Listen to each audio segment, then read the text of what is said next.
ملح، فلفل، بهارات، لحمه، جوز الطيب، سنه قرفه. نقلب نديله تقليبه كويسه.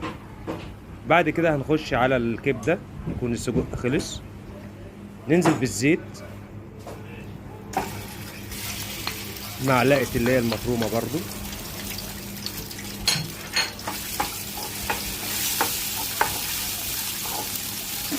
نقلبها كويس.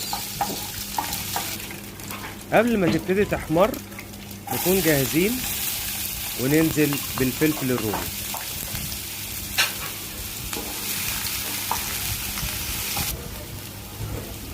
نديله تقليبه، ابتدى لونه يغير معانا، نجيبه على جنب كده وننزل بالكبده علشان ما تنزلش ميه، يعني لازم ننزلها، ما ننزلهاش على الفلفل نفسه.